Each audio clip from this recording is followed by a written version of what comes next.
All right. All right, so now we got the boat anchor out of there. We got to start looking at what's going to go back in. Let's start over.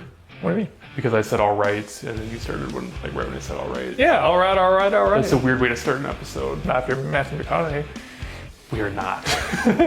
We are most certainly not. And we look a little better. So now we're gonna, get going through this motor, see if it needs anything, and get on the stand and take the heads off, pistons out, inspect it, and figure out what we need to do to those. Right, so we got the 6.2 LS gas V8 out of that donor Yukon with the 6-speed transmission combo. Yeah. So good combo, but we know at the very least the transmission has a problem. Yep. We have to inspect the engine, the LS engine, and see if there's any issues with that. At the very least, we want to refresh it. Yeah. So there's the right way, the wrong way, and the way you're gonna do it. And since we're doing it for Snap-on, we gotta do it the right way. That means no chrome on impact, even though we know some animals out there choose to live that way. So Nick's running and gunning hard with the black sockets on the impact gun, and I'm spinning fast with the speeder, the chrome on the speeder. Very old school. Man. Go on, all the old timers use those all the time.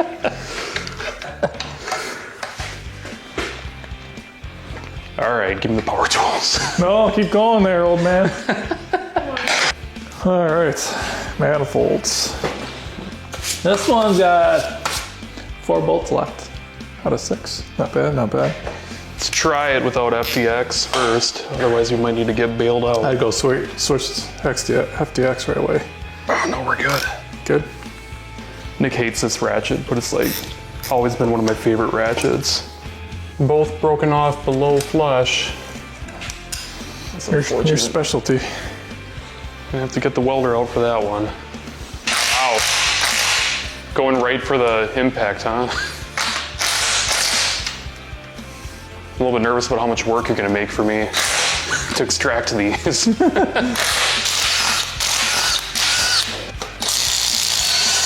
How many are broken over there? 0. We have none broken over there? None. So another typical thing about those LSs is the exhaust manifold bolts decide to, leave the chat. I don't know where they went. They're on the road somewhere, but well, not too bad on this one too. I think on this one. Yeah, we had 2 broken ones, which one we had a little bit of sticking out to grab onto, and the other one was below the surface of the manifold surface. And normally you just take a MIG, you tack on a nut, but I wanted to try a TIG this time because I've never tried it, and it's a little more controlled. Get a little more heat into it before you get to weld, that's all. Yeah, he wanted to try a TIG, but who was the one with the torch? That was me. Someone had to hold the camera.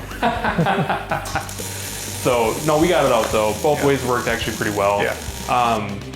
We stripped the coating off of the hardware that we used. So the washers and the nuts, they were zinc coated, and we put it in some uric acid that you can get at the hardware store. Yep. That way we minimized the amount of contamination going into the weld, and we had a nice, strong, clean weld. Yeah, it was really clean. It actually worked really well. good. I was surprised.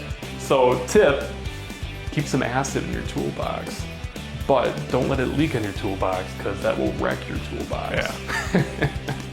Keep in your bench. Not your epic bench though. Your competitor bench, your lesser bench. Your lesser bench. Do you want to get your mic close to it and get some ASMR?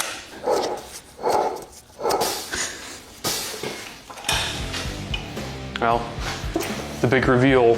Ooh, it's not bad. What's it look like underneath the valve covers? This will tell us how much work we got ahead of us. I've seen worse. Not bad, actually. Not bad. She'll clean up. Someone actually did some oil changes. Yeah, your side's a little bit better. We don't really need the cardboard for rockers, but we need it for push rods. Push rods. Yeah. You don't want to mix up push rods. So everything you want to check for is if any of these are worn sharp or like significantly flattened out. You want to keep the orientation correct too, so keep up. Still check them over. I don't like how these side ones feel. That's Loctite? No, they always do that.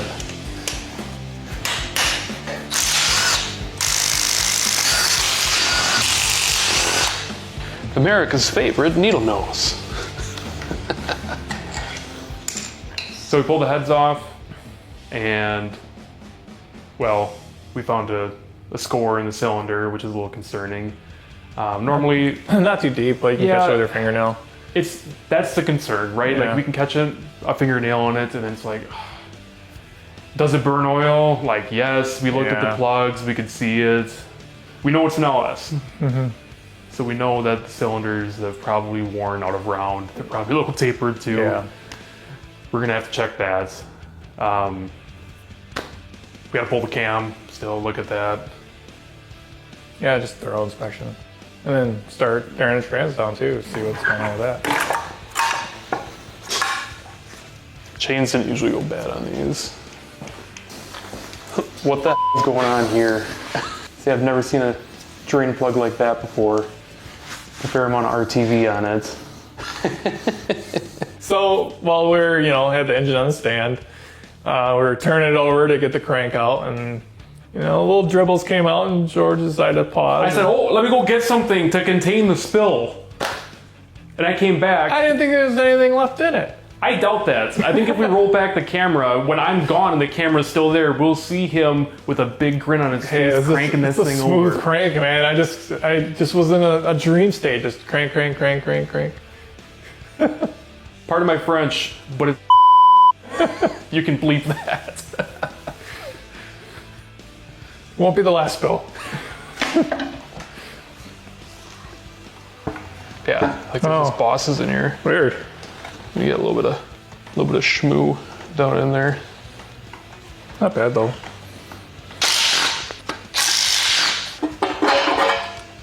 Here's all the magic happens. This one's not good. We pulled the cam out, and we could count the rings on how old this engine was with all the wear that was on the cam bearings. Yeah, pretty thin. But they didn't fall out and dangle as we're pulling the cam out. Okay, like so some they of them stayed do. in there. Which, if you've ever done an LS, you know the pain of that. Yeah. We pulled the crank out, and I mean, we had to fight some of those main bearing bolts coming out. But that's Yeah, just kind of the torque nature of to a yield. torque to yield. You know, when they're screaming at you when you're taking them out. But we did it with a 3/8, a long 3/8, but heck yeah. But the bearings looked really good. Really good on it. Yeah, honestly, Yep. I was really surprised by the condition of the crank. Like the journals all look good on the mains and the rods. Yeah, especially compared to the cam. Yeah. Big difference between the two.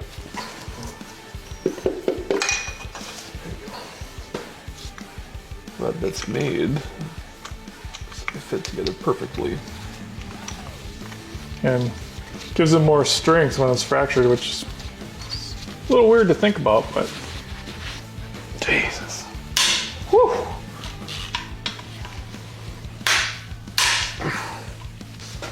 Let's take a look at what we got going on in here. It's somewhere. That's pretty good though.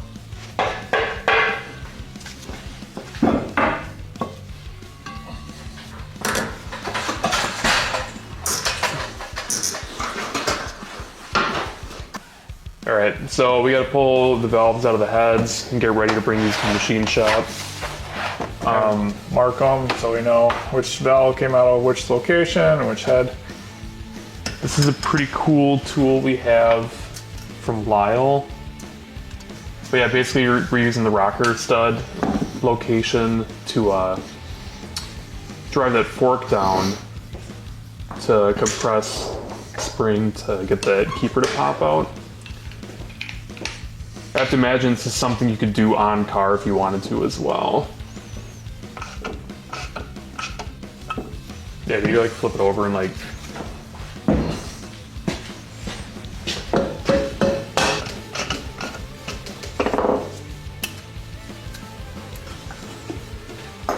Get the old beehive out of there.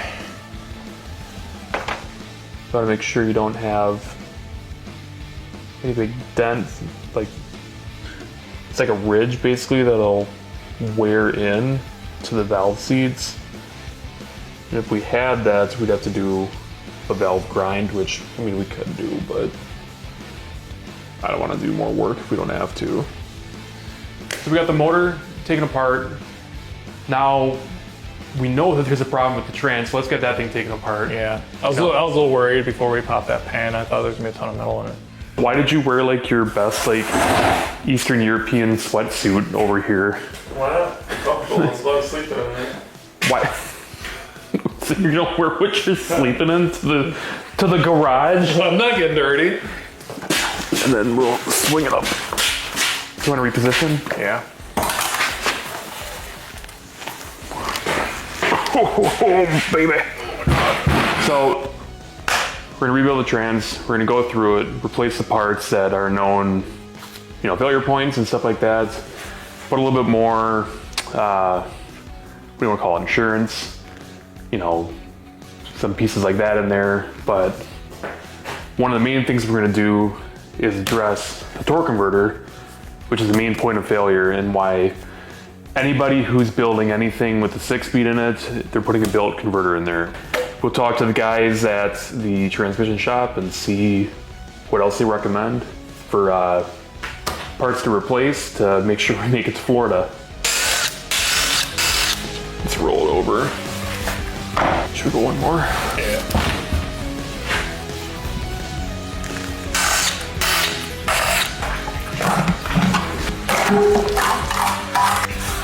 Expected worse. The front part will come right off along with drum assembly, it looks like. Oh, fuck. Oh goodness, that's heavier than I thought it was gonna be.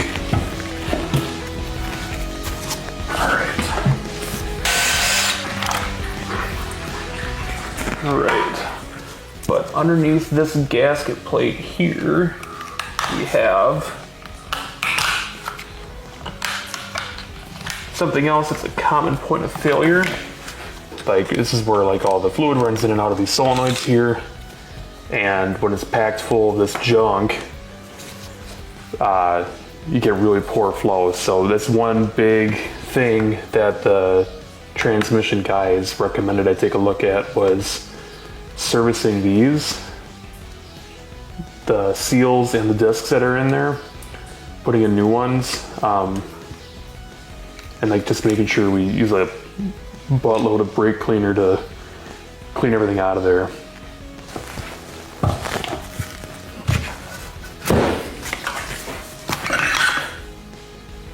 Just like that. The other thing too you gotta be careful about is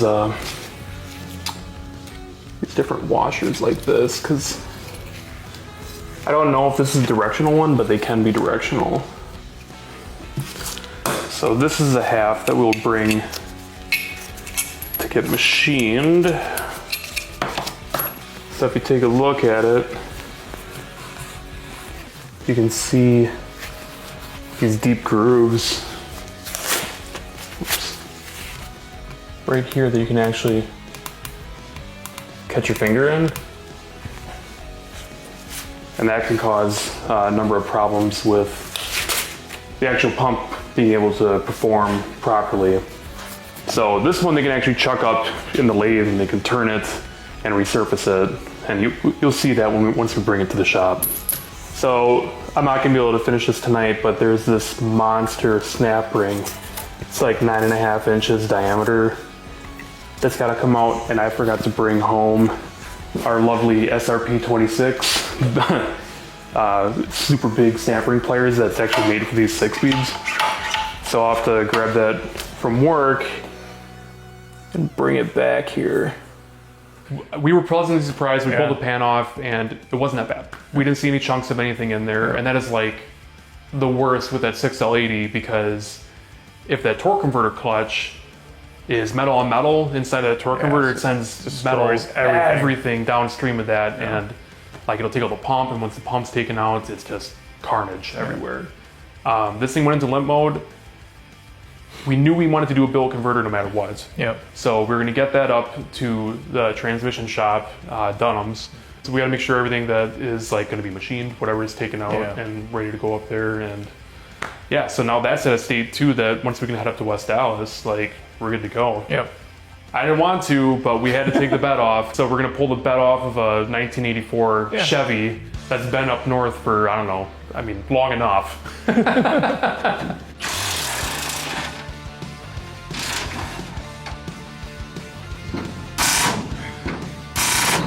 Oh no, she's spun. We're cooked.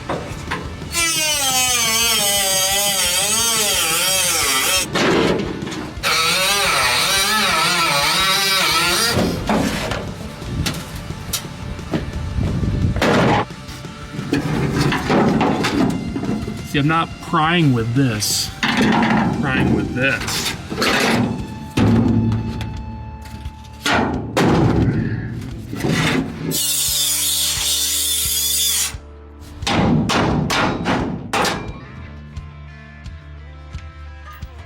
All right, one down.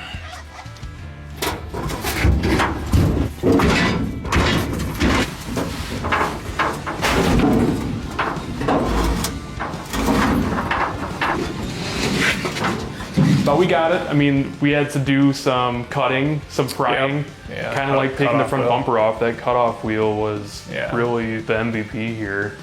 You know, from cross hatching like the head of like the carriage bolts or the bed that spun to just plain old cutting the bolt off. And there's a lot of methods of getting those bolts out. Again, you could weld the head to it and hold it that way. You could, you know, use this reciprocating saw and cut it. You know, we decided to just do the cross method, which is pretty quick. Yeah.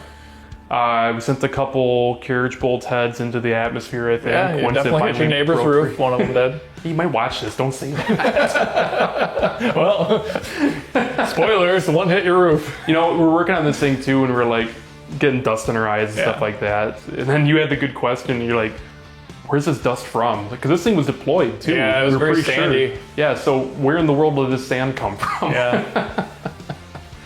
We shook the thing enough that we had one casualty, one of our cameras, Oh, yeah. which was unfortunate.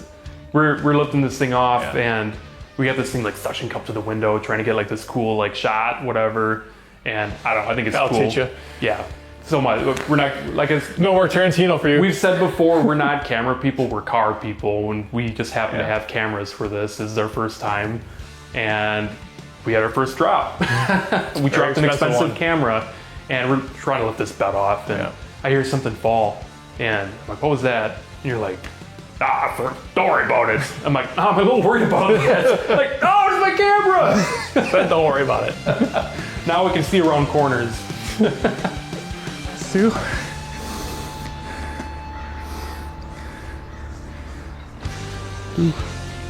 Man, right on the lens.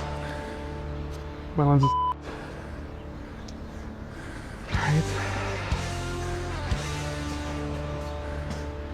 But no, we got it off. We actually we were able to successfully use the workbench as kind of a dolly to move it into the garage and stuff too. So it actually worked out really good. Yeah, but it's definitely heavier than I remember. I remember doing it when I was a lot younger. It did seem as heavy. Yeah. We got the bed off and we started inspecting everything. Everything looked pretty good. Yeah, honestly, the fuel lines and the brake lines were good. Yeah. Frame we confirmed was good underneath the bed. You know, shocks are worn, but the mounts were there. Yeah, all one piece. The tank is a diesel, so we're gonna be getting that out of there. It was a little rusty anyway, so I was sort of happy to get rid of that. Well, I think the main reason we have to get rid of the tank though is It doesn't have that baffle in the bottom. yeah, because we're doing a fuel injection conversion on this truck, so we have to have the baffles in there for the pump that's actually going to be pumped. If you use a 87 tank, it's got it in already, so it's ready to go. Really easy bolt-in solution. The kind of sucky part about this though is because the military only had one fuel tank, they only have one fill neck location on the bed. Right. So we can only run one fuel tank on this. So big V8, big truck, 20-gallon tank. 20-gallon tank, all the way to Florida, baby. Couple stops. gives us a lot of options for snacks. Great. I mean, we're deep into this thing at this point.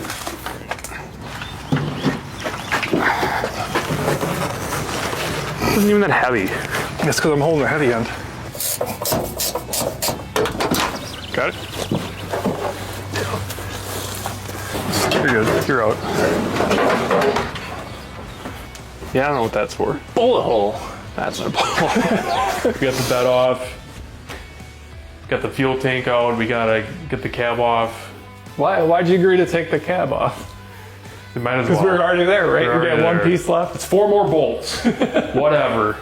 Let's try and do a deadlift.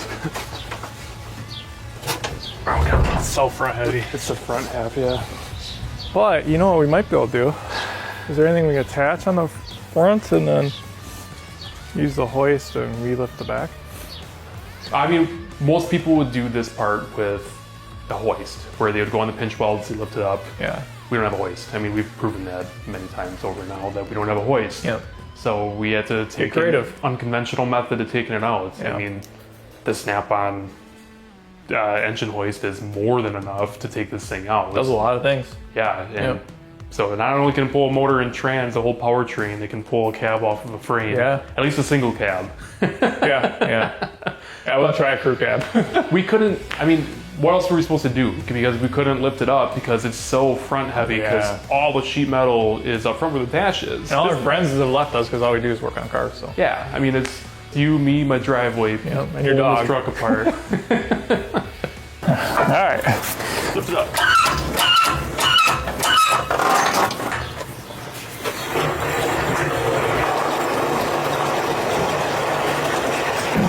It's in lots of pieces. Yeah. I mean, it's we put in all this time and we try and keep the energy and stuff up with Yeah. it, but every once in a while we kind of have a little reality check where like we've only taken things apart. Right. Yeah. We haven't put Putting it back together yet. yet. But they always say the night's always darkest before the sun rises. That's really lame.